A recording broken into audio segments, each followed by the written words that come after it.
में हमें जान लेना चाहिए कि हमने एवोल्यूशन से रिलेटेड भी कुछ बातें पढ़ी हुई होंगी और जेनेटिक्स भी हमने कुछ पढ़ा है। ये सब ज़्यादा एडवांसमेंट पॉसिबल हो पाया जब हमने पॉपुलेशन इकोलॉजी पढ़ी। देखो होता है एक ऑर्गेनिज्म कैसे फंक्शन करता है उसे फिजियोलॉजी कहते हैं, ऑर्गेनिज्म अपने सराउंडिंग में क्या फंक्शन करता है उसे इकोलॉजी कहते हैं, राइट। तो यानी ये क्यों पढ़ना जरूरी बनता है, ये इसलिए पढ़ना जरूरी बनता है कि कैसे एक ऑर्गेनिज्म ने अपने आप को बदला, मतलब इवॉल्व हुआ होगा, क्या फैक्टर हैं जो एवोल्यूशन के लिए रिस्पॉन्सिबल माने जाते हैं। जब इस तरीके के कैरेक्टर्स को पढ़ा जाए तो हम लोग उसे इकोलॉजी का नाम देते हैं। तो इकोलॉजी के अलग अलग लेवल हैं। आप इकोलॉजी को पढ़ते हो पहले ऑर्गेनिज्म के लेवल पर या कहिए पॉपुलेशन के लेवल पर, और उसके बाद हम पढ़ते हैं उसको कम्युनिटी के लेवल पर, यानी डिफरेंट टाइप की पॉपुलेशंस के लेवल पर। टेक्सोनॉमी में जिसे हमने स्पीशीज कहा था, इकोलॉजी में हम क्या वर्ड यूज करते हैं, पॉपुलेशन। क्यों? क्योंकि हम पॉपुलेशन में लोकल करेक्टर्स कंसिडर करते हैं, पूरी अर्थ के करेक्टर नहीं। कोई पूछे कहां रहते हो तो ये मत बोलना इंदौर में, क्योंकि मैं भी इंदौर में ही खड़ा हूं, ठीक है। तो ये भी मत कहना कि घर में, क्योंकि मैं भी घर में रहता हूं। घर का पता बताना। बात समझ में आई? तो यानी हम ये बात कहते हैं कि जब आप एक लोकल एनवायरनमेंट में रहते हैं तो आप सबसे पहले जिन चीजों से अफेक्ट होते हो वो उन्हीं लोकल फैक्टर से होते हो जो उसके आसपास में होगा, ठीक है। ऐसा नहीं कि राजस्थान में बाढ़ आई तो उसका असर मेरे ऊपर सीधे पड़ जाएगा, नहीं, बिल्कुल ही नहीं, हम उससे बहुत दूर है, हमारे यहाँ पे नहीं आती।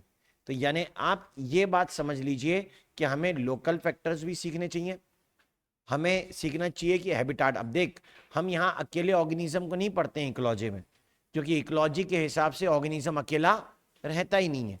ऑर्गेनिज्म तो झुंड बनाता है, मतलब ग्रुप बनाएगा ही बनाएगा, साथ साथ रहते हो एक ही जगह पर, या फिर ये हो सकता है कि उसी जगह पर अलग अलग घर बना के रहते हो, लेकिन हमेशा ही पॉपुलेशन में रहेंगे, यानी एक से ज्यादा ऑर्गेनिज्म रहेगा, एक अकेला नहीं। प्लस उसी हैबिटाट के अंदर ऑर्गेनिज्म एक टाइप का नहीं होता है, एक से ज्यादा टाइप के भी होते हैं। तो यानी हैबिटाट के अंदर दो चीजें हैं, बायोटिक फैक्टर्स हैं और एबायोटिक। बायोटिक फैक्टर मतलब जितने भी टाइप के लिविंग ऑर्गेनिज्म है वो सब। एक तरीके के लिविंग ऑर्गेनिज्म को पॉपुलेशन कहेंगे, जब दो तीन चार अलग अलग तरीके के ऑर्गेनिजम्स होंगे तो उसे पॉपुलेशंस यानी कम्युनिटी कह सकते हैं, ठीक है। डिफरेंट टाइप की पॉपुलेशन मतलब कम्युनिटी, एक ही टाइप के ऑर्गेनिज्म का ग्रुप मतलब पॉपुलेशन।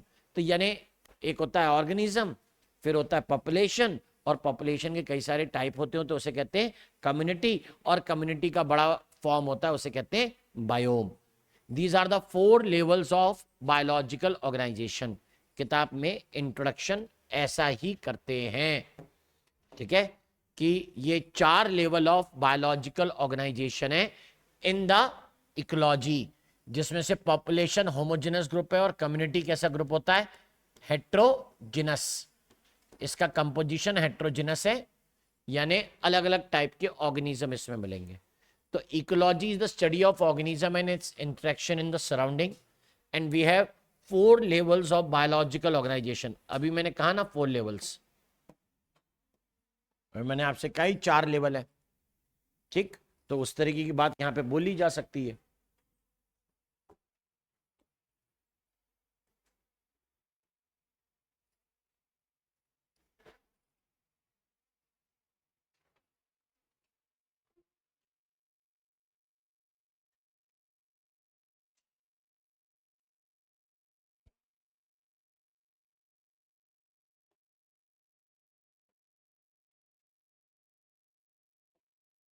राइट, तो 4 levels of biological organisation in ecology पढ़ेंगे हम लोग, और इस 4 लेवल ऑफ बायोलॉजिकल ऑर्गेनाइजेशन के अंदर हमारे पास जो बातें आती हैं उसके बारे में सुनो। ये 4 लेवल लिखे हैं यहाँ पे, ध्यान से सुन। यहाँ पे कुछ भी एबायोटिक इंक्लूडेड नहीं किया है, मैंने वर्ड लिखा है ना, कौन सा, बायोलॉजिकल। तो इसमें एबायोटिक क्यों लिखूं यार, इकोलॉजी पढ़नी है सर। तो अगर ऐसा कुछ पढ़ना है तो मैं कहूंगा इकोलॉजी पढ़नी है तो पॉपुलेशन पढ़ूंगा, इकोसिस्टम पढ़ूंगा, बायोम पढ़ूंगा। बात समझ में आई? ठीक है, वो स्टडी के लेवल्स हैं। मैंने किसके लेवल बताए, बायोलॉजिकल ऑर्गेनाइजेशन के। इकोसिस्टम में तो एबायोटिक भी है ना, तो फिर बायोलॉजिकल ऑर्गेनाइजेशन अकेला कैसे हुआ? तो तब हम लोग ये मेंशन करते हैं कि एक हैबिटाट में, अपने हैबिटाट में एक ऑर्गेनिज्म जो है वो कभी भी अकेले नहीं रहता। वो कैसे रहता है, सुनिए, तब वो कैसे रह सकता है? वो बायोटिक फैक्टर्स और एबायोटिक फैक्टर्स को मिलाकर रहता है। और यहां इन बायोटिक और एबायोटिक फैक्टर की बात अगर जोड़ी जाए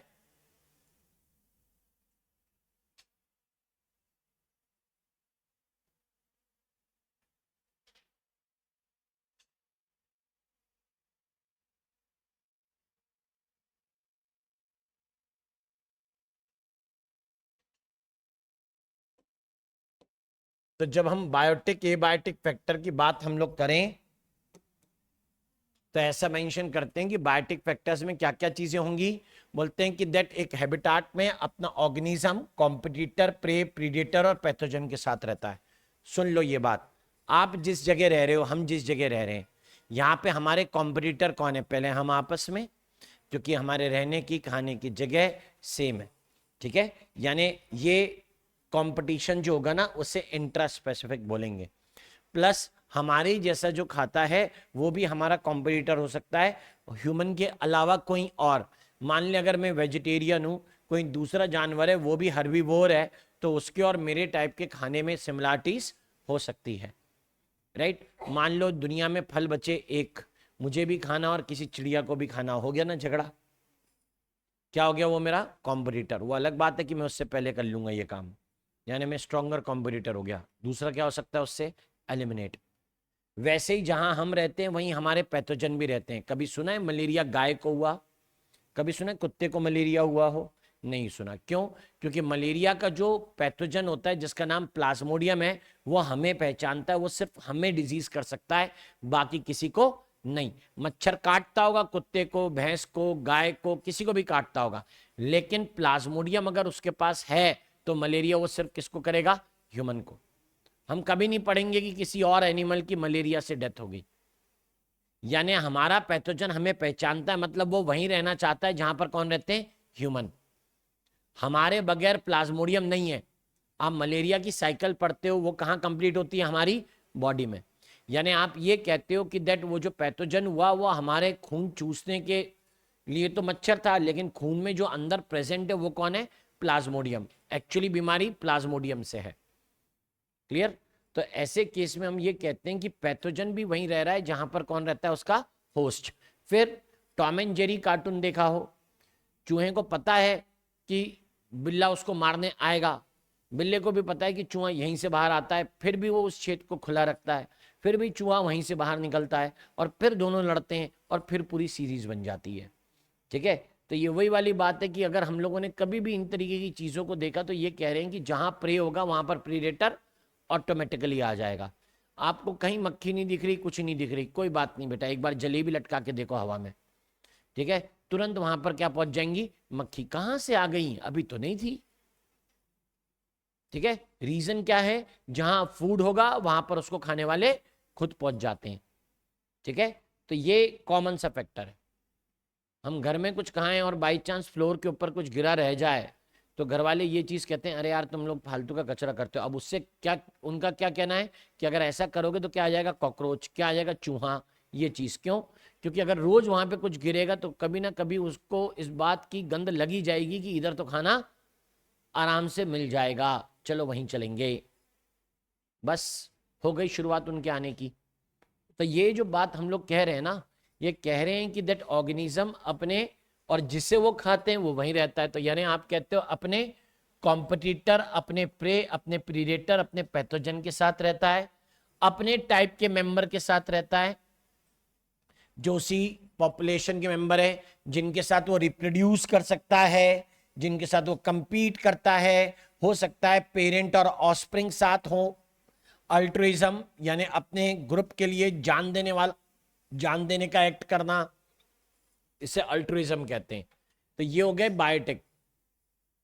बाकी जो उसके हैबिटाट में चीजें होंगी वो क्या कहलाएंगी? एबायोटिक। अभी हम एक ही लाइन लिखते हैं कि किसी ऑर्गेनिज्म पर एबायोटिक फैक्टर का रोल ज्यादा इंपॉर्टेंट माना जाता है, ठीक है। किसी भी एनवायरमेंट में एबायोटिक फैक्टर पहले रोल प्ले करते हैं, बाकी फैक्टर्स बाद में। जैसे मैंने कहा ना कि हमारे लिए जो फेवरेबल टेम्परेचर होगा वही प्लाज्मोडियम के लिए भी फेवरेबल टेम्परेचर है। पहले बात चलती थी कि एसी लगा लो मच्छर नहीं आते हैं, तो गर्मियों में एसी चला के सोना ताकि मच्छर ना आए। गर्मियों में मच्छर बढ़ता है, कोई भी इंसेक्ट बढ़ता है गर्मियों में। तो अगर हमने एसी लगाया तो इसका मतलब ठंडक होने के कारण मच्छर वहां पर नहीं आएंगे। क्यों? क्योंकि एनवायरनमेंट का टेम्परेचर कैसा है, ज्यादा है, यानी गर्म है। ठीक है, और हमने उससे अपने आप को सेट कर लिया एसी लगाकर, मच्छर को ये पता नहीं है। तो मच्छर सोच रहा है यहाँ पे वो वाला टेम्परेचर ही नहीं है जिस टेम्परेचर पर ह्यूमन रहते हैं, तो वो आता ही नहीं। समझे? और जैसे ही बाहर निकले ऊपर ऐसे घूमने लगते हैं, देखो आप गर्मियों के दिन में, है ना। बस यही तो कहानी है सारी की सारी। तो यानी हमारा फेवरेबल टेम्परेचर मतलब हमारे पैथोजन का फेवरेबल टेम्परेचर, हमारा फेवरेबल सीजन मतलब हमारे पैथोजन का फेवरेबल सीजन। तो इसीलिए कहते हैं कि ये आपस में इंटरेक्ट करेंगे, बाकी आगे रिलेशन पढ़ने में आएगा। तो हैबिटाट के अंदर जो खास कैरेक्टर थे, जो खास बातें थी, वो यहाँ आती है। इसका मतलब है कि बायोटिक और एबायोटिक दोनों तरीके की चीजें एक ऑर्गेनिज्म के ऊपर असर डालती हैं। तो हैबिटाट ही वो जगह होगी जहां पर ऑर्गेनिज्म रहकर अपने एबायोटिक फैक्टर और बायोटिक फैक्टर रिस्पॉन्स में अडाप्ट करेगा। अडाप्टेशन अगर लॉन्ग टर्म जेनेटिकली फिक्स्ड हुई तो क्या कर देगा, एवोल्यूशन कर देगा। एवोल्यूशन कर देगा तो इसका मतलब है बेटर रिप्रोड्यूस कर पा रहा है, यानी रिप्रोडक्शन करने के बेटर मेथड ढूंढता रहेगा। तो इसलिए हम लोग कहते हैं कि हैबिटाट कौन सी जगह हो गई,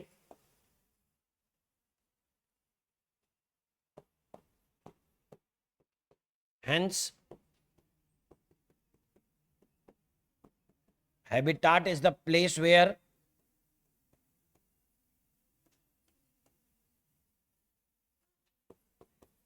the organism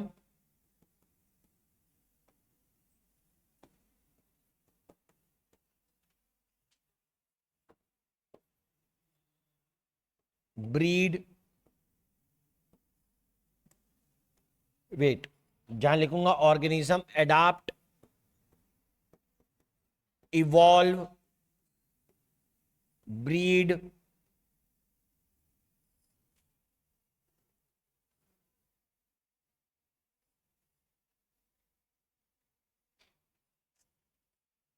राइट, ऐसा जहां ऑर्गेनिज्म ने क्या किया वो वाली चीजें सामने लिखी हुई हैं।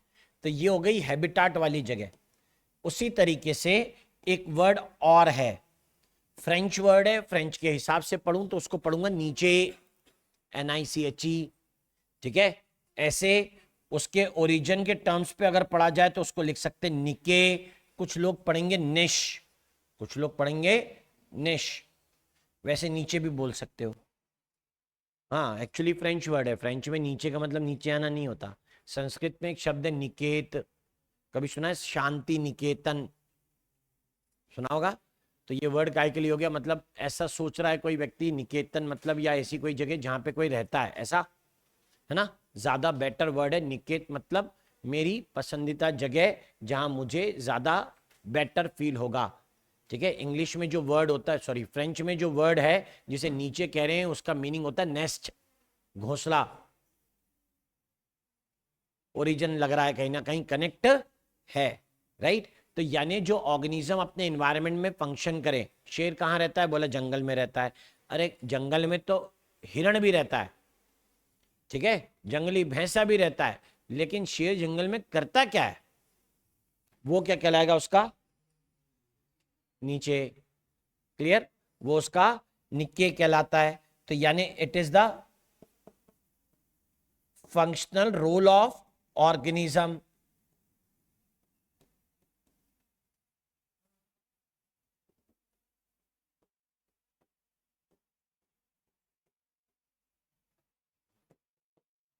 इन इट्स हैबिटाट।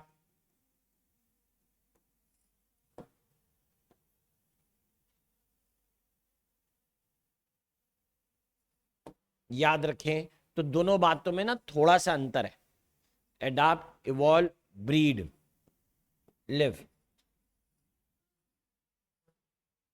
हाँ जी,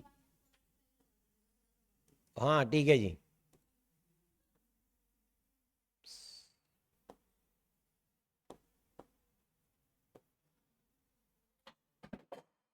अरे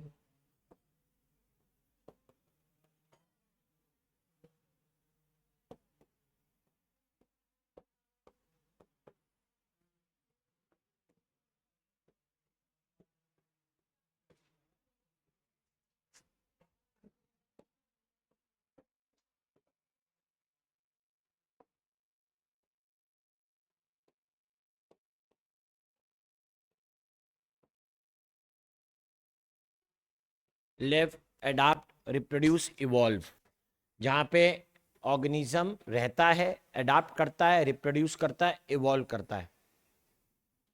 मैं ये नहीं कह रहा कि living organism is the unit of evolution. Unit of evolution जो होता है वो कौन है? Population, right. यहाँ इवॉल्व करने का मतलब है अगर वो अडाप्ट होने के बाद रिप्रोड्यूस करता है तो इसका मतलब है बेटर करेक्टर उसमें आगे पास ऑन हो गए। ये इवॉल्व लिखा है यहां पर।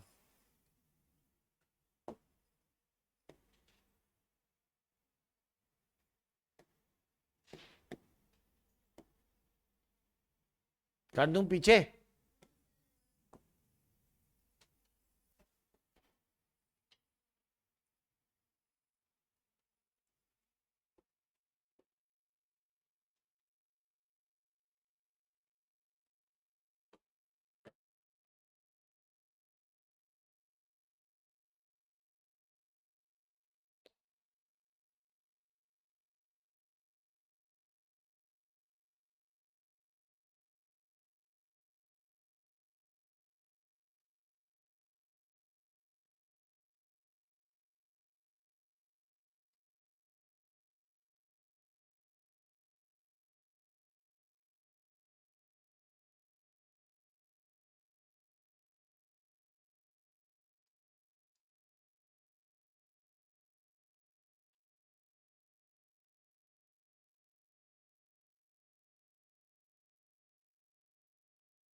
हो गया?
डन है।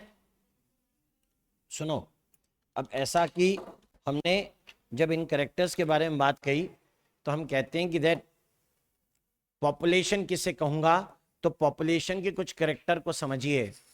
जब एक जैसे टाइप के ऑर्गेनिज्म, एक जैसे तभी बोलूंगा जब वो सेम जीन पूल में होंगे, जीन पूल बदलेगा तो वो सेम टाइप के नहीं होते।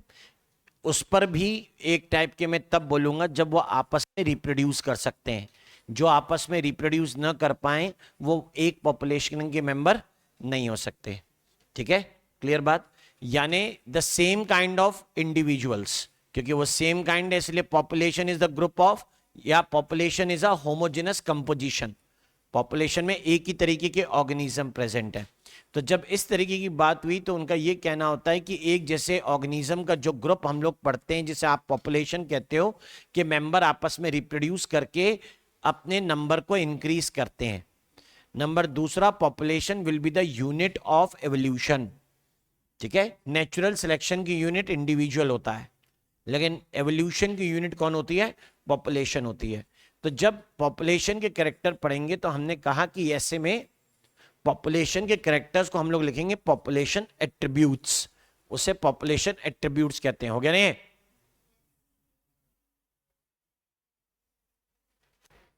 देखिए, लेकिन कई बार ऐसा देखा गया कि सेम जीनोटाइप वाले ये ऑर्गेनिज्म छोटे मोटे एनवायरमेंटल चेंज के कारण अपने मॉर्फोलॉजी में छोटा मोटा डिफरेंस दिखा सकते हैं। यानी सबके सब एक जैसे दिखे ऐसा जरूरी नहीं।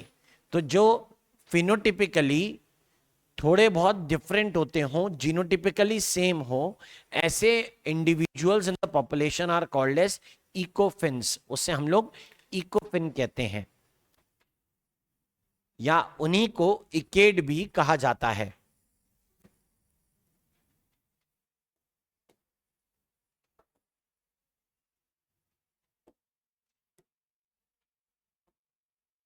So these are the such examples that we can write. अच्छा, इस बेसिस पर मैं ये कह सकता हूं क्या एनसीईआरटी में कोई एग्जाम्पल जो इन बातों को बताता हो तो उन्होंने कुछ लिखा है, जैसे पॉपुलेशन के एग्जाम्पल बता रहे हैं, number of cormorants in a wetland. Cormorants वो बगुले टाइप के जानवर जो होते हैं, मतलब पक्षी जो होते हैं, जो किसी तालाब में बैठकर मछली या दूसरी चीजों को खाने की कोशिश कर रहे हैं, कीड़े वगैरह। Cormorants in wetland. या एक एग्जाम्पल दे रहे हैं कि lotus plants in pond, pond में लगने वाले लोटस प्लांट्स। या और एग्जाम्पल देते हैं teak trees in a forest.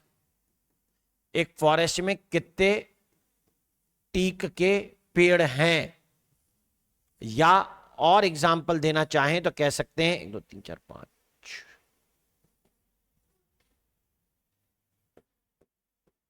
Rats in abundant.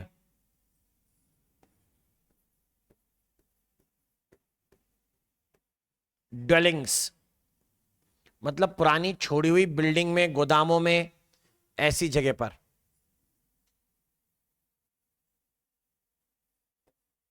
और एक लिख सकता हूं मैं, बैक्टीरिया इन कल्चर मीडियम। सब एनसीईआरटी में दिया है पॉपुलेशन के कैरेक्टर के साथ। बीच में जो टेम्परेचर, लाइट, ये सब बातें दी है ना, वो हमें नहीं पढ़नी है, वो हमें नहीं पढ़नी। मैंने तो पॉपुलेशन के कुछ एग्जाम्पल जोड़ दिए हैं,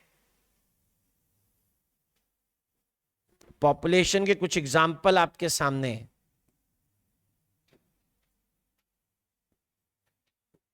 ये सब पॉपुलेशन के एग्जाम्पल है कि किसी कल्चर मीडियम में बैक्टीरिया, अबंडेंट ड्वेलिंग्स, अबंडेंट यानी छोड़े हुए गोदाम में, मकानों में, वेयर हाउसेस में रैट की संख्या, किसी जंगल में टीक, पॉन्ड के अंदर लोटस, और वेटलैंड पर कॉर्मोरेंट पक्षी के नंबर जो होंगे वो एक पॉपुलेशन को रिप्रेजेंट करते हैं।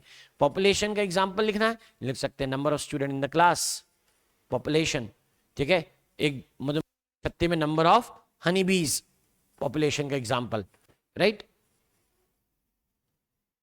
ऐसे ये भी कह सकते हैं number of goats grazing in a pasture land, ठीक है, ऐसा कोई भी एग्जाम्पल आप भी ले सकते हो। तो ये पॉपुलेशन के एग्जाम्पल है। मैंने आपसे क्या बात कही कि इकेड या इकोफिन मतलब जिनमें शॉर्ट टर्म एडाप्टेशन हो सकता है, जिसके कारण उनकी फिनोटाइप में चेंज आए, जीनोटाइप में कोई चेंज नहीं आएगा। ठीक है, जीनोटाइप बदला हुआ नहीं है। ठीक है, याद रखें, जब जीनोटाइप बदल जाए तो उसे इकोटाइप कहेंगे। समझे, उसे हम लोग इकोटाइप कहते हैं। इकोफिन्स में जीनोटाइप चेंज नहीं होते।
डन।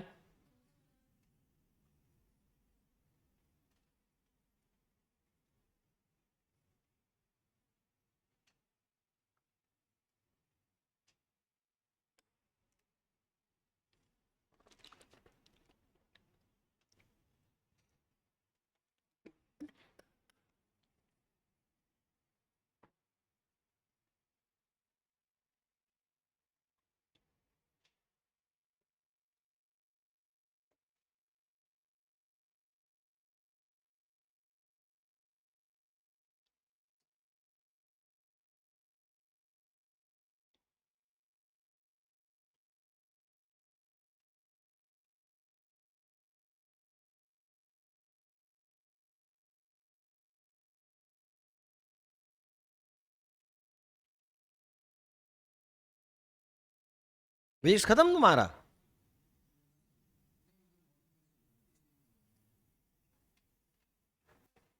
तो तुम्हारी 3 ही क्लासें थी आज?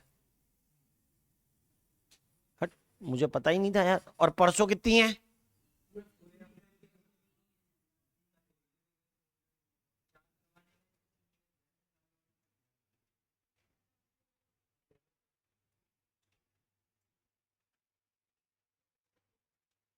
और मेरी टोटल क्लास कितनी लगी हुई है? 6।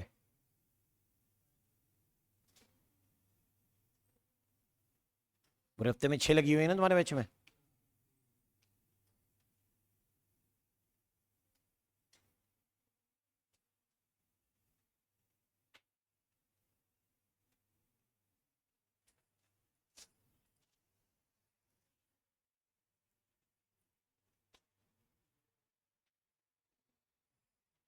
विचार किया जाएगा। हम्म। तो ऐसी सारी चीजें हम लोगों ने जब पढ़ी तो हमारे मतलब की चीजों पर हम लोग आते हैं और पॉपुलेशन एट्रीब्यूट्स चालू करते हैं। पॉपुलेशन के करेक्टर नंबर फर्स्ट सुन लो पहले, सारे के सारे जितने करेक्टर हमने पढ़ने हैं उन्होंने नंबर में नहीं लिखे, वो उठा के पैराग्राफ चालू कर देता है भाई। ठीक है, वो लाइन लगा देता है, पैराग्राफ के अंदर लिखता चलता है। अभी ध्यान से सुनना। अभी हमने ये कहा कि पॉपुलेशन का मतलब होता है जिसमें एक ही टाइप के नंबर ऑफ इंडिविजुअल होते हो।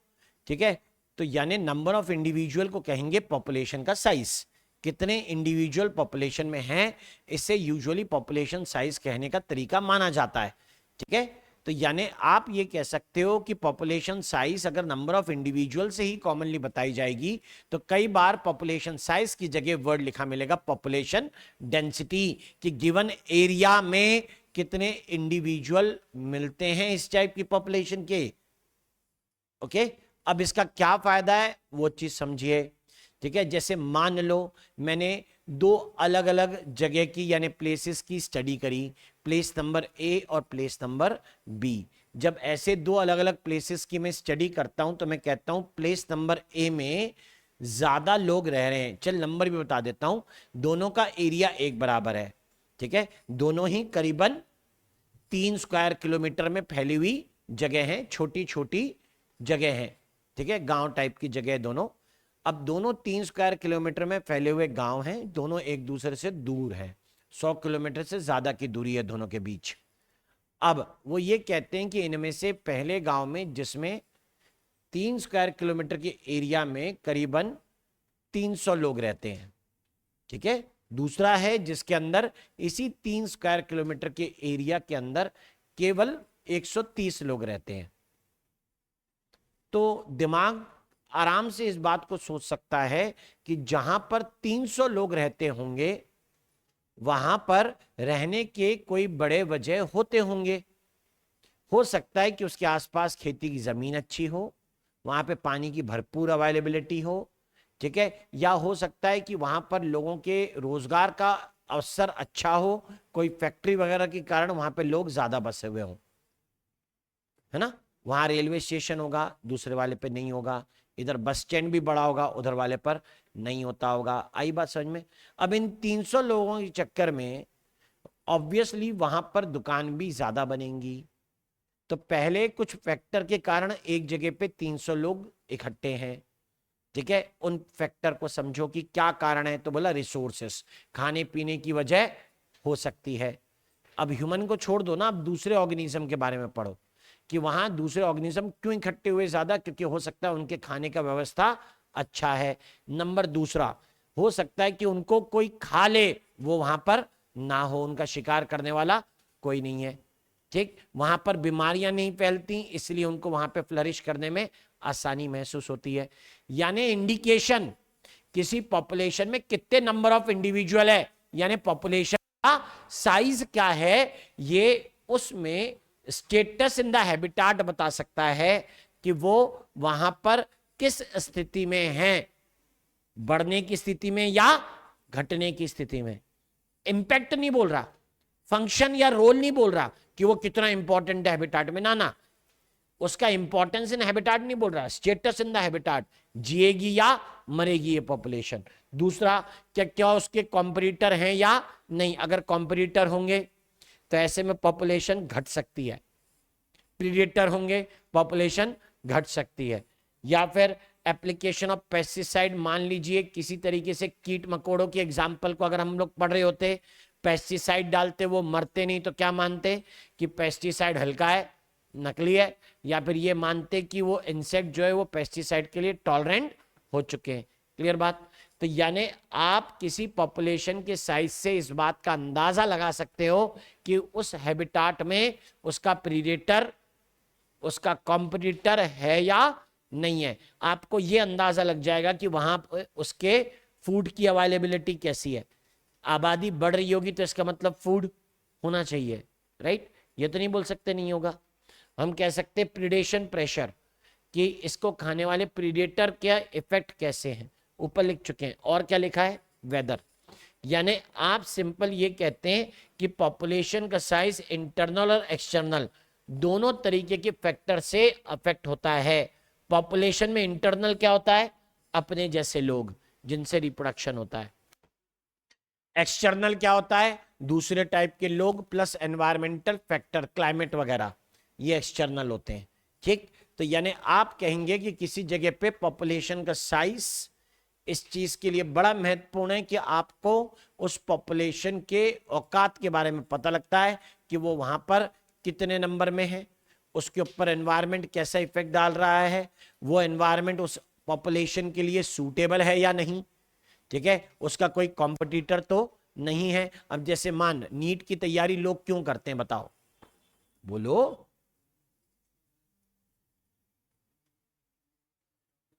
डॉक्टर बनने के लिए करते हैं, गलत। नहीं, फिर सोचो।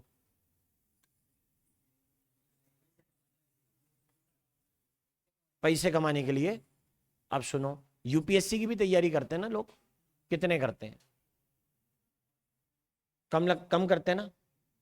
मतलब जितने लोग नीट की तैयारी करते हैं उससे मान के चलो कि उसके कंपैरिजन में शायद वो संख्या 1/3 होगी। अच्छा 25 लाख नीट वाले ले लेते हैं तो 5 लाख मान लेते हैं जो यूपीएससी या फिर हर टाइप के पीएससी मिलाकर होते हो। ठीक है, क्लियर। अब जब इतने नंबर हम लोगों ने बताए तो मैं ये कह रहा हूं कि अगर पैसा कमाने के लिए लेते हैं तो भाई यूपीएससी से तो नौकरी लगती है, डिग्री थोड़े है। यूपीएससी की तैयारी करने वाले ज्यादा होने चाहिए ना, कम क्यों है?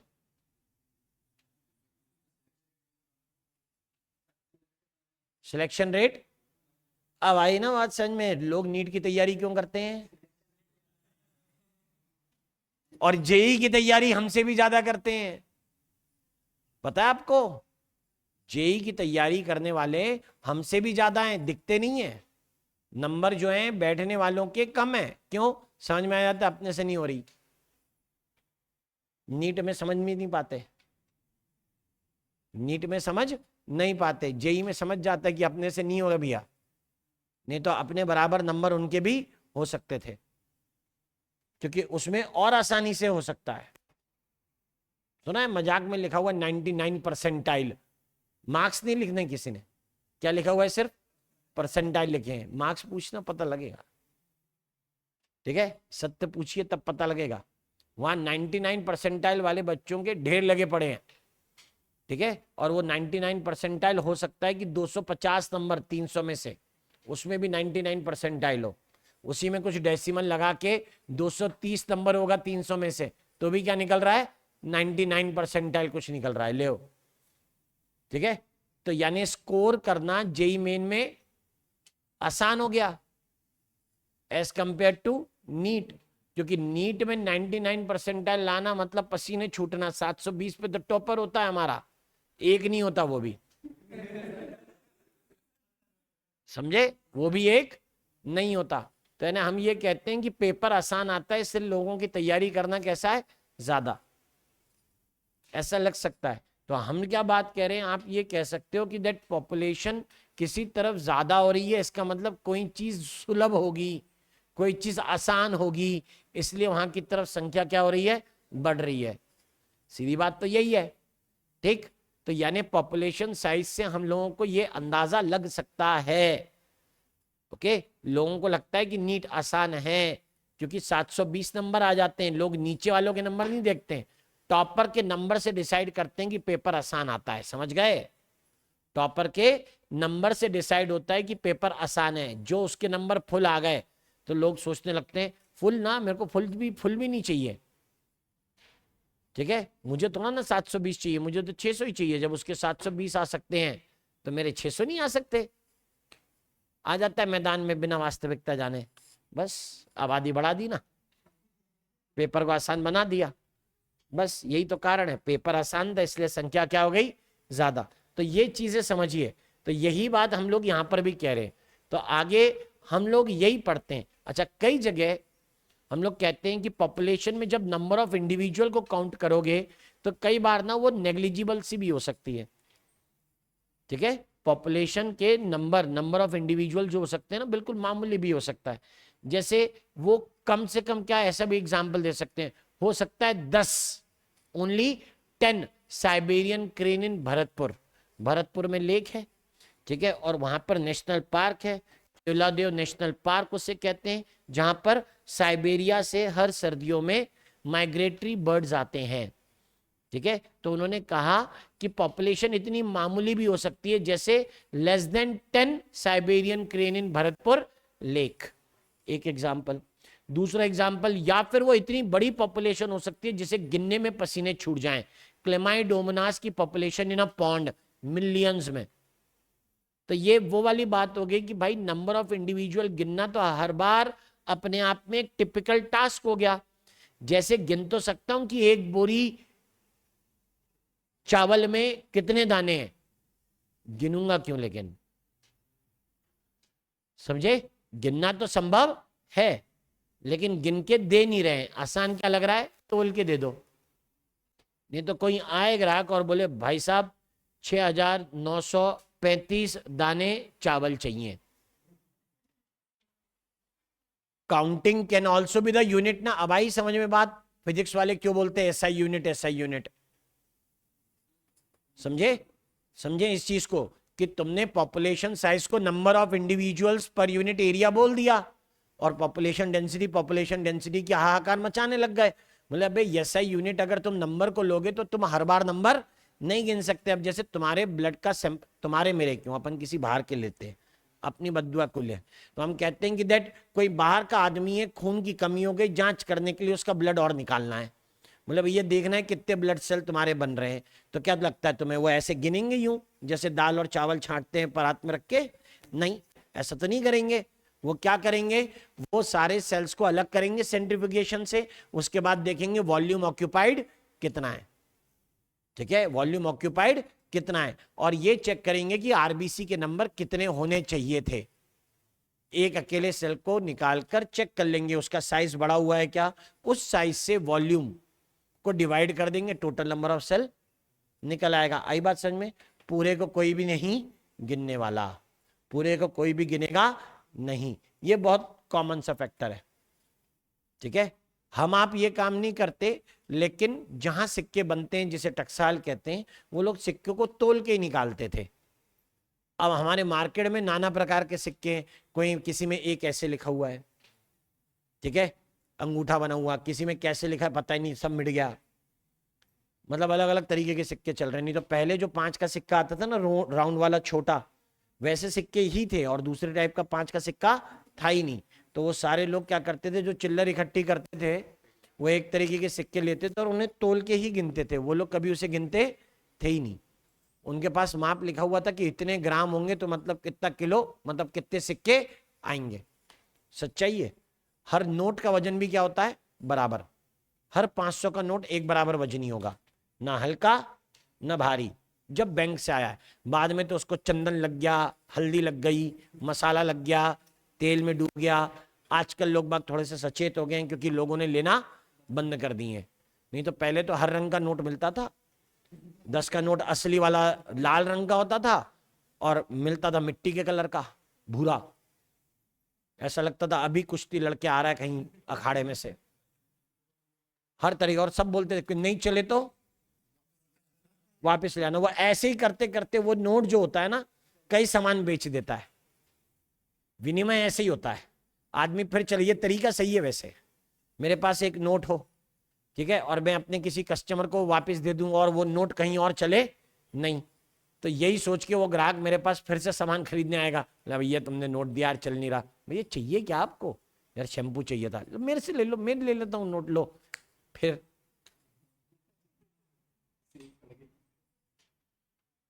तो यूपीआई ने काम खराब कर दिया। नहीं तो आधा सर्कुलेशन तो पैसे का ऐसे ही चल रहा था।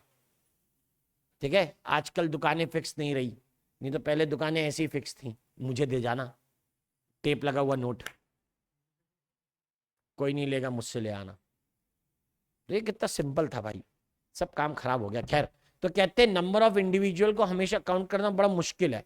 बोला क्यों मुश्किल है? बोले देखो, आप मछली को पकड़ के निशान लगाओ, बोला हाँ तुम्हारी गिनती हो गई। घर में जब सेंसस वाले आते हैं ना, घर के बाहर निशान लगा के जाते हैं कि गिनती कर ली गई है, कोड लिखते हैं, वो उनको मीनिंग उसका पता है, आप उनसे पूछ सकते हैं। ठीक है, वो नंबर नहीं लिखेंगे कि 4 लोग गिने हैं हमने, वो कुछ लिख के जाएंगे, तारीख लिख देंगे। पोलियो वाले भी ऐसा करके जाते थे शुरू में, अब उनको कोई फर्क नहीं बोलता है, अब तो हर कोई पी लेता है। और अगर पी भी लियो तो बोलते कब पी थी? बोले पिछले हफ्ते। कोई बात नहीं, फिर से पिला दो। लोग भी बोलते हैं हाँ ठीक है, आंदो, कोई नुकसान तो है नहीं, और कौन से पैसे लग रहे हैं बस।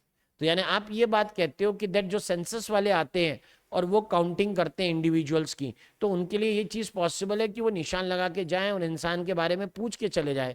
अब बाई चांस आप किसी घोंसले के पास गए और वहां पर छोटे छोटे चूजे बैठे हुए हैं, पक्षी के बच्चे बैठे हुए हैं, उससे पूछो मम्मी कहाँ है, वो चू चू चू चू कुछ बोल रहा है, आपको पता ही नहीं लग रहा क्या कह रहा है। पापा कहाँ है, फिर उसने चू चू चू चू बोला, आप समझ ही नहीं पा रहे क्या कह रहा है। ठीक है, उससे पूछते भाई बहन है, फिर वो चू चू चू चू बोलता है, आपको समझ में नहीं आ रहा है। यानी आप ये कह रहे हो कि आप उनकी काउंटिंग कैसे करोगे। ठीक है, तो यानी कोई दूसरा तरीका निकालना पड़ेगा ना। अब तालाब में मछली है या नहीं है ये किस तरीके से पता लगे। आप उसको खाना डालो चारा, अगर तुम्हारे जाल में फंस गई तो है, जो ना फंसी तो मतलब नहीं, सीधी बात। इसी को कहते हैं रिलेटिव अबंडेंस। क्लियर, इसे कहते हैं रिलेटिव अबंडेंस। दूसरा, बैक्टीरिया के नंबर गिनेगा कौन, मैंने बताया ना, अपने आप में मुश्किल टास्क है। तो कितने क्यूबिक मिलीमीटर की कॉलोनी है ये गिन के बता दिया, उसे हम लोग कहते हैं वॉल्यूम। फिर एक दिया है फ्रीक्वेंसी ऑफ अकरेंस, बर्ड्स की बात बताई ना। यहां शहर में देखना मुश्किल है, ना पेड़ है ना पास में कोई तालाब वगैरह है। नहीं तो तालाब हो, कहीं पेड़ हरियाली वगैरह हो, तो वहां पर आप ऑब्जर्व करोगे कि पक्षी सुबह एक डायरेक्शन से इकट्ठे जा रहे थे और शाम होते होते साथ में वापस आ रहे थे। अब तो ये नज़ारा देखिए मुझे भी सालों हो गए, नहीं तो पहले ऐसे बहुत सिंपल से दिखाई देता था कि इतने सारे बर्ड्स एक साथ मूव कर रहे हैं, मतलब जैसे वो माइग्रेट करके खाना ढूंढने गए थे, अब वापस घर की तरफ जा रहे हैं। तो ये फ्रीक्वेंसी ऑफ अकरेंस है। देखना चाहते हो पक्षी है, हाँ, बोला इतने बजे देखना आसमान में दिखाई दे जाएंगे, बस फ्रीक्वेंसी ऑफ अकरेंस, राइट। इसके बेसिस पे जजमेंट करना है या नहीं है। क्लियर। और देखिए एक दिया परसेंटेज कवर, में क्यों कह रहा हूं कि आप इंपैक्ट ऑफ पॉपुलेशन नहीं बता रहे हैं, आप स्टेटस बोल सकते हो, इंपैक्ट नहीं बता रहे हो। अब जैसे एक बेनियन ट्री है, वो इतना बड़ा होता है कि वो 200 पार्थेनियम प्लांट के बराबर के बायोमास को रिप्रेजेंट कर रहा है। तो ये तो ऐसा लग रहा है जैसे पॉपुलेशन साइज के नाम पर एक प्लांट, और पार्थेनियम के इतने प्लांट 200। ठीक है, तो इंपॉर्टेंस अगर मैं कहूं इंपैक्ट किसका ज्यादा है, बेनियन ट्री का। क्यों, उसके ऊपर फ्रूट लगते हैं साल भर, जिसके ऊपर अलग अलग एनिमल, बर्ड्स, इंसेक्ट फीड करेंगे। पार्थेनियम का क्या इंपॉर्टेंस है, कुछ नहीं, न गाय खाएगी, न भैंस, न कोई और कीड़ा खाएगा, वो फालतू में जमीन खराब कर रहा है। तो यानी population size impact of the population पढ़ने के काम नहीं आ रहा है। नहीं तो नंबर के हिसाब से तो पार्थेनियम का इंपैक्ट क्या माना जाना चाहिए, ज्यादा जरूरी माना जाना चाहिए। जबकि मैं कह रहा हूं ज्यादा जरूरी कौन है इकोसिस्टम के अंदर या एनवायरनमेंट में, बेनियन ट्री। ओके, तो इंपैक्ट नहीं बोलना, स्टेटस, इंपैक्ट वर्ड यूज नहीं कर सकते हैं। और एक दिया इनडायरेक्ट मेथड। अब जैसे वही वाली बात है, अपने आप में बड़ा टास्किंग काम होता है जब कोई कहावत लिखता है, बिल्ली के गले में घंटी कौन बांधे। ठीक है, एक मुहावरा है, ठीक है, इस तरीके की बात कहते हैं कि बिल्ली के गले में घंटी कौन बांधे। क्या बात थी भाई, है? तो जब ये वाली बात होती है तो इसका मतलब ये होता है कि जैसे ये बहुत मुश्किल काम है, आई बात समझ में। तो जब बिल्ली के गले में घंटी बांधनी मुश्किल बात है, तो जाहिर सी बात है कि उसके बाकी भांजे भतीजे जो होंगे, मतलब टाइगर की गिनती कैसे हो। ठीक है, क्लियर, उसकी तो गिनती भी कर पाना क्या होगा, मुश्किल। आप चौकीदारी के लिए बैठ नहीं सकते कि चलो यहां कुर्सी डाले और यहां इंतजार करते हैं, आज नहीं तो कल टाइगर आएगा। लोग बाग सफारी लेके गाड़ियां दौड़ाते हैं जंगल में कि मुझे टाइगर दिख जाए, तो नहीं दिखता। और तुम सोच रहे हो तुम कहीं बैठे हुए और तुम्हारे लिए मिलने वो आएगा, प्रेजेंट, ऐसा नहीं। तो यानी हमने कुछ दूसरे तरीके निकाले, और फिर वो टाइम वेस्टिंग प्रोसेस हो जाएगी कि हम कई दिनों तक बैठे रहे और टाइगर का कोई आता पता नहीं लगा। तो हमने कुछ दूसरे तरीके निकाले शुरुआत में टाइगर की मार्किंग करने के लिए। उसमें होता है फीकल पैलेट, मतलब उसके स्टूल के सैंपल लेना, उससे जज करना कि उसकी एज क्या है। खाने पीने के हिसाब से डिफरेंस होता है, ठीक है, इंसान में भी होगा, एनिमल में भी होगा, जाहिर सी बात। दूसरा पग मार्क्स, यानी पैरों के निशान। अब छोटा निशान मतलब छोटा शेर, बड़ा निशान मतलब बड़ा शेर। ठीक है, बड़ा बाघ, ऐसे कि बाघ के बच्चे हुए, कैसे पता लगा, किसने देखे, बोला नहीं पग मार्क्स से पता लगा है। फिर ढूंढना चालू होगा, ठीक है, फिर वो उसे ढूंढना चालू कर देंगे। भाई आसान है ना, ये बड़ा टास्क नहीं है, बस शर्त ये है कि घटना के दिन बरसात ना हो जाए कि पैर के निशान धुल गए। बस समस्या यही हो सकती है, राइट। इसलिए इन चीजों के लिए थोड़ा ध्यान देना पड़ता है, स्पेशलिस्ट काम चाहिए, बाकी नहीं। तो पॉपुलेशन साइज के बारे में मुझे ये चीज पता लग गई। अब सोचो पॉपुलेशन बढ़ती कैसे है। किसी जगह पॉपुलेशन बढ़ने का पहला कारण होता है इंटरनल रीजन, यानी इंट्रिंसिक फैक्टर। इंट्रिंसिक फैक्टर है रिप्रोडक्शन, कि पॉपुलेशन के मेंबर में आपस में ब्रीडिंग हुई और इस तरीके से उनके नंबर क्या हो गए, बढ़ गए।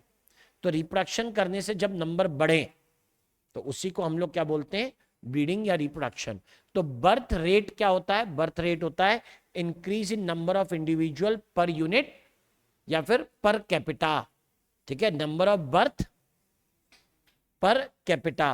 तो उसे हम लोग कहते हैं नेटिलिटी, उसे नेटिलिटी कहेंगे। बर्थ इंडिविजुअल का करेक्टर है और बर्थ रेट पॉपुलेशन का, राइट, बर्थ रेट पॉपुलेशन का करेक्टर है। तो ये आ गई बात। यहां नेटिलिटी की बी से डिनोट करेंगे, जिसमें कहते हैं number of individuals born per capita या number of births per capita. तो birth is character of individual, ठीक है, और बर्थ रेट, नेटिलिटी मतलब birth rate is the character of population. हम तो पॉपुलेशन की करेक्टर पढ़ रहे।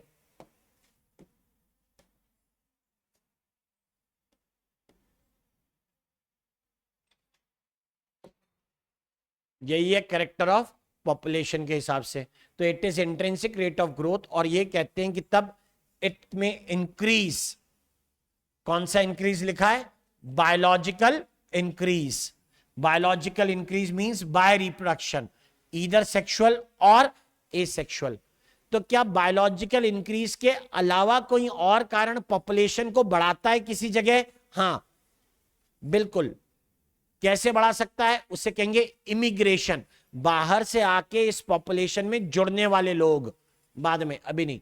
तो इंक्रीज को दिखाने के लिए delta N by delta T का एग्जांपल ले रहे हैं।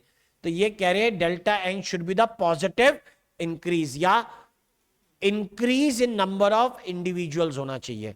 How many individuals increased, delta N उसे कहेंगे।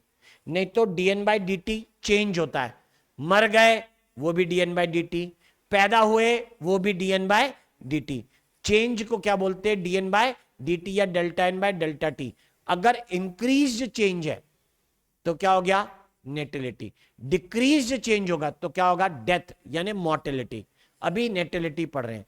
एग्जाम्पल एनसीईआरटी का है, किताब में लिखा, एक पॉन्ड में 20 लोटस के प्लांट हैं, एक साल में 8 नए आते हैं। कितने, 8। तो अगर एक साल में 8 नए पौधे आते हैं तो बोलते हैं कि चलो specific growth rate find out करो। बहुत बड़ी बात थोड़ा ना, delta N upon N delta T. तो डेल्टा एन कितना, एक साल में कितने आए, 8 ना। चेंज इन नंबर कितना है, 8। बेटा 28 कहीं नहीं लिखना है, ठीक है। एक साल में कितने नए आए, 8। तो इसलिए मैंने क्या लिया यहां पे, डेल्टा एन की जगह पर 8। ओके, डेल्टा एन की जगह पे क्या लिखूंगा, 8। सीधे 8 भी लिख सकता था, या फिर एक साल में कितने हो गए, 28 थे, कितने, 20, ऊपर क्या आएगा, 8। सीधे 8 भी लिख सकता है, सीधे क्या लिख सकते हो, 8 अपॉन कितने में से, 20 में से। 20 थे, उसमें 8 बढ़ गए, तो इसका मतलब रेट क्या आएगा, 0.4 लोटस प्लांट्स पर प्लांट पर ईयर। भैया यूनिट याद रखें, ये यूनिट याद रखें, सीधे सीधे जाएंगे। जैसे ही नेटिलिटी बोला जा रहा है का मतलब क्या है, नंबर ऑफ प्लांट्स पर plant in in a year. एक साल में पर प्लांट पर कितने प्लांट्स बने, ये क्या कहलाएगी, नेटिलिटी। अगर डेथ होती तो भी ऐसे लिखते, ठीक है, तो भी डिफरेंस वर्ड्स का आता, कितने इंडिविजुअल मर गए, ये लिखा जाता।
डन।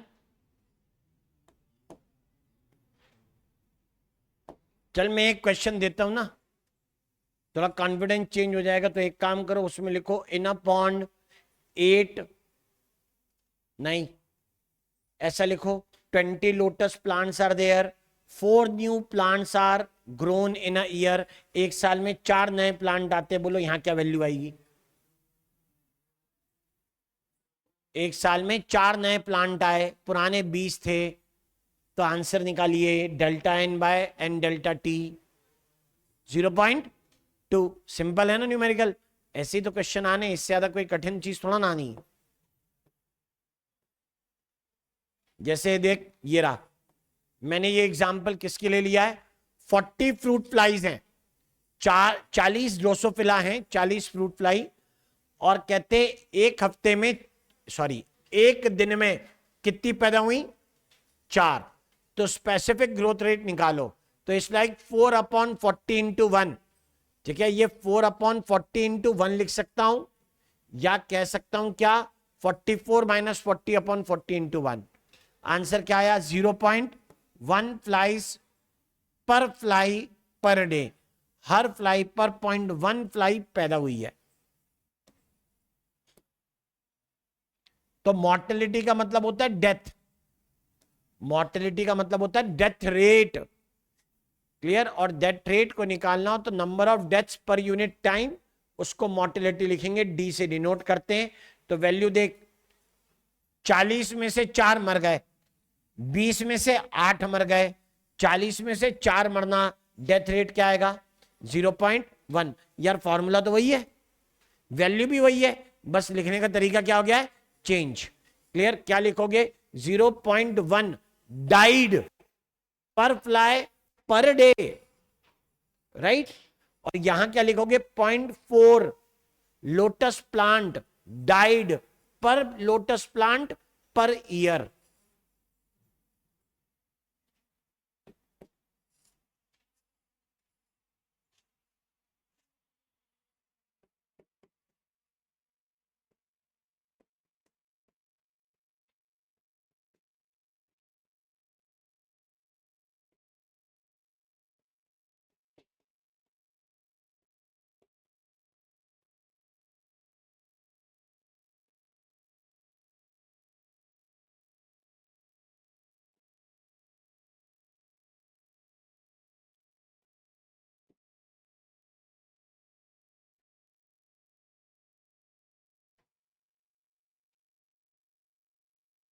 वैसा कुछ देखें इधर, मोर्टेलिटी को लिखने के लिए वही तरीका, कुछ अलग नहीं, सेम टू सेम, रटा रटाया स्टेटमेंट, एनसीईआरटी के क्वेश्चन का आंसर। हम अपने से भी कुछ बना सकते हैं मनगढ़ंत, उसमें कौन बड़ी बात हो गई। लिख दिया 25 फ्लाइज हैं, एक दिन में 5 नई पैदा हो गई, तो स्पेसिफिक ग्रोथ रेट निकालो। 30 फ्लाइज थी, एक दिन में 5 मर गई, डेथ रेट निकालिए। निकल सकता है, कोई डिफिकल्टी तो है नहीं इसमें। तो मॉर्टेलिटी पॉपुलेशन साइज को घटाने वाला और नेटेलिटी पॉपुलेशन साइज को बढ़ाने वाला फैक्टर है।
हुआ ये? अरे ये सॉल्व खुद कर लेना भाई, सब कॉपी करोगे क्या तुम? ये गजब है यार तुम्हारा यार, मतलब नकल में तो मस्त हो, इस बात में तो कोई शक है ही नहीं। तो बर्थ और डेथ का रेशियो परसेंटेज में कहलाता है वाइटल इंडेक्स। यानी ये रेशियो, बर्थ टू डेथ का रेशियो अगर 1 हो तो इसका मतलब पॉपुलेशन ना बढ़ रही है ना घट रही है। बर्थ का नंबर डेथ के नंबर से रेशियो में निकालो। मैंने कहा अगर ये 1 आता है तो इसका मतलब है पॉपुलेशन लगभग अनचेंज मानी जाएगी। इंटू 100 करोगे तो क्या आएगा? 100। तो यही लिखा है ना, वाइटल इंडेक्स की वैल्यू अगर 100 से ज्यादा आई यानी बर्थ ज्यादा है, पॉपुलेशन को क्या बोलोगे? ग्रोइंग। अगर 100 के जैसी आती है, पॉपुलेशन क्या है? स्टेबल। जो 100 से कम आती है तो पॉपुलेशन कैसी है? डिक्लाइनिंग। ओके, इस तरीके से हम लोग कंपेयर करके बता सकते हैं। इसमें एक जो बात बनती है वो ये है कि दैट वाइटल इंडेक्स ने पॉपुलेशन के फ्यूचर प्रोस्पेक्ट बता दिए कि पॉपुलेशन बढ़ रही है या घट रही है। जब नेटेलिटी बर्थ रेट होता है तो मैक्सिमम बर्थ रेट को कहते हैं biotic potential. I repeat, maximum birth rate क्या होगा? Biotic potential. यानी किसी पर्टिकुलर इंस्टेंस पर एनवायरमेंट में रिसोर्सेस कमी नहीं पड़ रही है, ठीक है, कोई कमी ना हो, तब जब ऑर्गेनिज्म रियलाइज करता है कि वो कितना फास्ट रिप्रोड्यूस कर सकते हैं, उस वैल्यू को बोलेंगे बायोटिक पोटेंशियल, आर। वो ग्राफ याद आ रहा है? सिग्मोइड बनाया था, सिग्मोइड में आर लिखा था, तो मैंने कहा था आर क्या होता है? Growth rate. अब यहां पर आर क्या होगा? Maximum growth rate. तो आर की वैल्यू सिग्मोइड में सबसे ज्यादा कहां आएगी? लैग में, लॉग में, या फिर स्टडी में? लॉग में सबसे ज्यादा आएगी, राइट। यानी बायोटिक पोटेंशियल का रियलाइजेशन जब होता है तो पॉपुलेशन कौन से हिस्से में होनी चाहिए? लैग में, लॉग में, या स्टडी में? लॉग फेज में होना चाहिए। क्लियर? तो यानी R is the maximum intrinsic growth rate, और मैंने पीछे लिखा है नेटेलिटी में इंट्रिंसिक ग्रोथ रेट है। क्लियर? रियलाइज्ड इन एक्सपोनेंशियल और लॉग फेज। कौन से फेज में आई? एक्सपोनेंशियल या लॉग फेज में? रियलाइज्ड इन एक्सपोनेंशियल और लॉग फेज। तो at given resources at a time, ठीक है। ऑर्गेनिज्म ने बायोटिक पोटेंशियल रियलाइज कर लिया।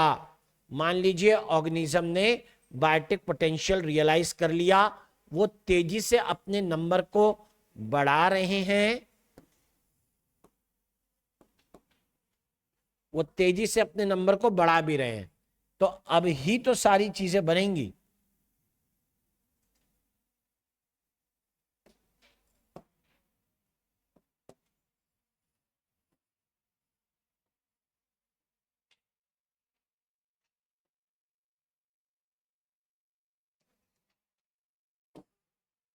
राइट? तो देयर इज अदर वर्ड, क्या रिसोर्सेस हर समय इसी तरीके से बेतहाशा बढ़ोतरी बर्दाश्त कर सकती है? मैंने क्या कहा? गिवन रिसोर्सेस पर मैक्सिमम ग्रोथ रेट को हम लोग बायोटिक पोटेंशियल का नाम देते हैं, लेकिन रिसोर्सेज एक समय तक ही पॉपुलेशन को सपोर्ट कर पाएगी, ठीक है। तो रिसोर्सेस पॉपुलेशन के कितने साइज को, यानी how many number of individuals को सपोर्ट कर सकती है, उसे हम लोग लिखते हैं कैरिंग कैपेसिटी। वही कैरिंग कैपेसिटी कहलाता है, के जिसे कहते हैं। ये बड़े काम की चीज हो गई, समझे? यानी अगर के से ज्यादा हुआ तो रिसोर्सेस कम पड़नी तय है, ठीक है। यानी पॉपुलेशन खत्म होना भी तय है। ओके, मतलब किसी भी चीज की अति अलाउड नहीं है, एक्सेस किसी का भी होना नहीं चाहिए।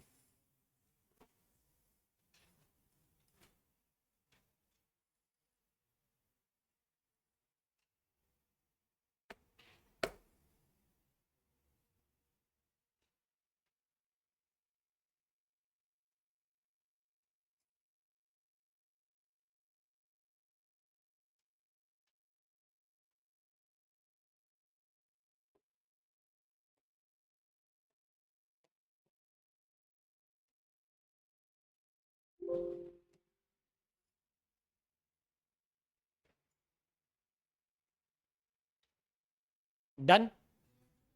अब तो कैरिंग कैपेसिटी जब मुझे मालूम पड़ जाए तो मैं इसके बारे में कुछ और बातें आगे कह सकता हूं। मैं ग्रोथ मॉडल पढ़ना चाहता हूं कि पॉपुलेशन की ग्रोथ होती कैसे कैसे। उससे पहले एक स्ट्रक्चर या एक करेक्टर और पढ़ना है। वो एक और करेक्टर होता है, उसे कहते हैं एज स्ट्रक्चर। उसे हम लोग कहेंगे एज स्ट्रक्चर। लीजिए एज स्ट्रक्चर पर आते हैं। क्या मतलब है इसका कि एक पॉपुलेशन में कितने तरीके के लोग हैं। बोला भाई जो नए नए, उसे कहते हैं प्री रिप्रोडक्टिव। जो नए हैं उन्हें बोलते हैं प्री रिप्रोडक्टिव। फिर जो रिप्रोड्यूस करते हैं उन्हें हम लोग कहते हैं रिप्रोडक्टिव। जो अब किसी रीजन से रिप्रोड्यूस नहीं करते या फिर रिप्रोडक्शन में पार्टिसिपेट न लेते हो, उन नंबर को कहा जाता है पोस्ट रिप्रोडक्टिव। यानी एजेड इंडिविजुअल हो सकते हैं, जिनकी एज ज्यादा है, उनके लिए ऐसा लिख सकते हैं।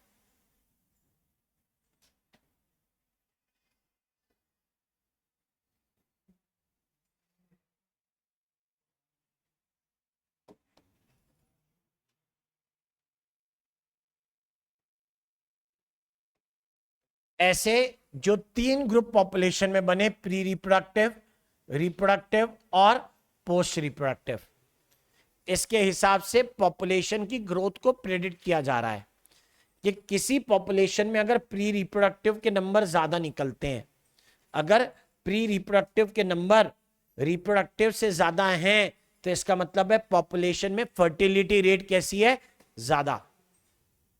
ठीक है, क्लियर बात। और नंबर 2, अगर एक दिन यही पॉपुलेशन कहां शिफ्ट होगी, ऊपर, तो यानी आप ये कहते हो ये पॉपुलेशन कैसी कहलाएगी, ग्रोइंग पॉपुलेशन। इसी को क्या बोला जाएगा, ग्रोइंग पॉपुलेशन। अच्छा, ग्रोइंग पॉपुलेशन के साथ एक और एक समस्या है भाई, ये एक दिन ये ऊपर शिफ्ट तो होंगे लेकिन ये ज्यादा लंबे टाइम तक जिंदा नहीं रहेंगे। पोस्ट रिप्रोडक्टिव के नंबर कैसे हैं, नैरो, यानी कैसे हो गए, कम।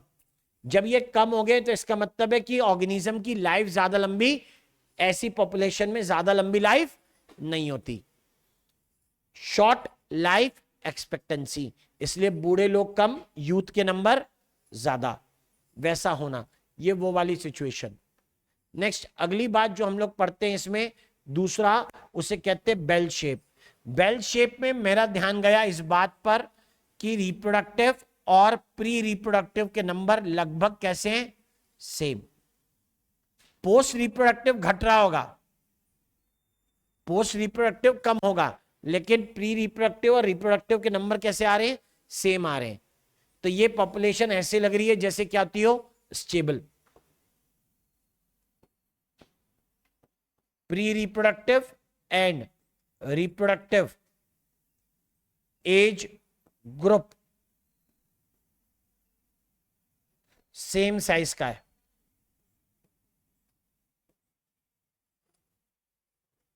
और अर्न शेप माने डिक्लाइनिंग पॉपुलेशन। प्री रिप्रोडक्टिव के इंडिविजुअल रिप्रोडक्टिव से कम हो गए, इनका फर्टिलिटी रेट घट गया है, इसको कहते हैं डिक्लाइनिंग पॉपुलेशन। ठीक है, ये डिक्लाइनिंग पॉपुलेशन कहलाएगी। अच्छा, एक बात और भी सुनो, हम लोग नहीं पढ़ते, लेकिन हमारी बुक में एक्चुअली नहीं दिया हुआ है, लेकिन मैं आपको एक बात बताना चाहता हूं कि अक्सर ह्यूमन पॉपुलेशन की स्टडी यानी डेमोग्राफी में इस तरीके के जो स्ट्रक्चर या पिरामिड बनते हैं उसे दो हिस्से में बांटा जाता है, लेफ्ट और राइट। मतलब अरे एक साइड मेल और दूसरी साइड फीमेल, यानी ये केवल एज स्ट्रक्चर नहीं होता। मैं तो बोल ही रहा हूं ना, क्या ह्यूमन में अकेले टाइप के इंडिविजुअल से रिप्रोडक्शन पॉसिबल है, नहीं। तो इसका मतलब ये बताया जाएगा कि अगर मान ले एज सेक्स रेशियो पढ़ें तो और ये कहें बहुत पुअर है, अभी 920 होगा 1000 पे, अगर ये नंबर 700 हो जाए यानी 1000 मेल पर 700 फीमेल, तो पॉपुलेशन कैसी हो जाएगी, डिक्लाइनिंग। क्यों, अरे जब शादियां नहीं होंगी, जोड़ी नहीं बनेंगे, तो पॉपुलेशन का घटना स्वाभाविक है। तो यानी आप ये बात कहते हो कि ये एज स्ट्रक्चर दिया होगा या फिर आपको क्या दिया होगा,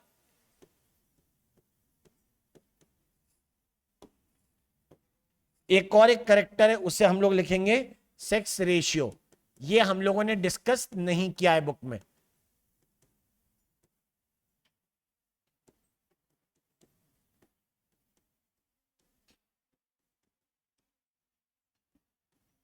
ये हम लोग डिस्कस नहीं करते हैं, जब दो हिस्से में बता देंगे। अच्छा ऐसे में तो ये भी दिखा सकते हैं ना, मान ले अगर लेफ्ट साइड में फीमेल बनी है तो उसका एक्सपेक्टेंसी कम है तो वो नीचे आएगा, मेल की एक्सपेक्टेंसी ज्यादा तो वो ऊपर जाएगा। आई बात समझ में? वो ऐसे बनते हैं, इतने टिपिकल। फिर फीमेल बर्थ कम है तो इधर से नैरो, मेल बर्थ ज्यादा तो ये वाइडर, फिर फीमेल ज्यादा लंबे टाइम तक जिंदा नहीं रह पाई तो ये नैरो। ओके, वो इतना टिपिकल बनता है। हम इतना वाला नहीं पढ़ रहे हैं, हम तो इतने के बारे में बात ही नहीं करते। So these will be the things. खैर, ये सारी चीजें पढ़ने के बाद हम लोग जो बात करते हैं वो आती है किसके बारे में, कि जो के था, जो हम क्या लिखते हैं, सो कॉल्ड के, पीछे लिखा है ना, कैरिंग कैपेसिटी, के फॉर कैरिंग कैपेसिटी। वो इंडिकेट करता है कि कौन सी पॉपुलेशन नेचर में आसानी से एक्सटिंक्ट हो सकती है।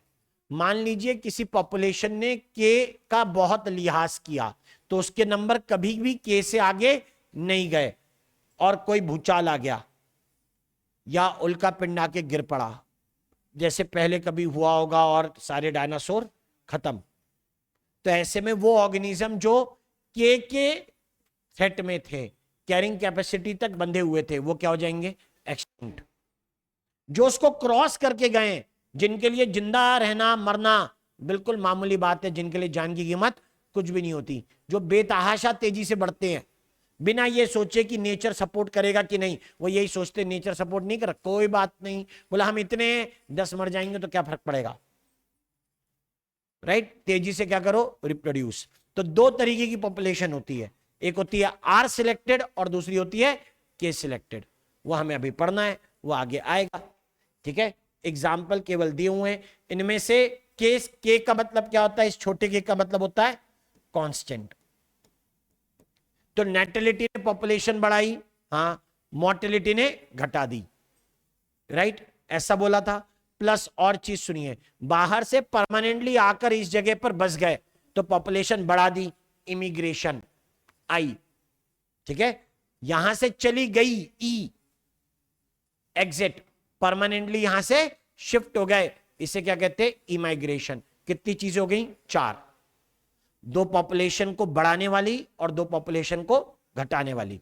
तो एक समय में पॉपुलेशन का साइज किन चीजों पर डिपेंड करता है, initial number of individuals, number of birth यानी बर्थ रेट, और नंबर ऑफ इमिग्रेंट्स, कितने लोग बाहर से आके रहने लगे, माइनस कर देंगे जो डाइड हैं और जो इमाइग्रेट कर गए हैं। एक वर्ड माइग्रेशन भी होता है, एक वर्ड क्या होता है, माइग्रेशन।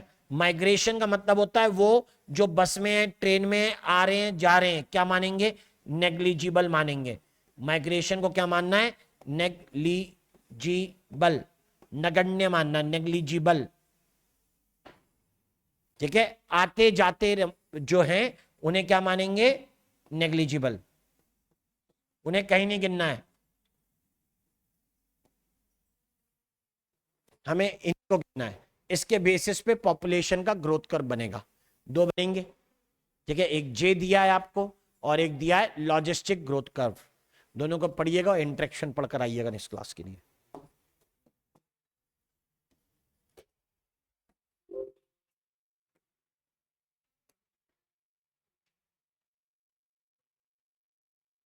रुक जाना, लास्ट पेज लगाना है अभी, लास्ट बंद कर दिया।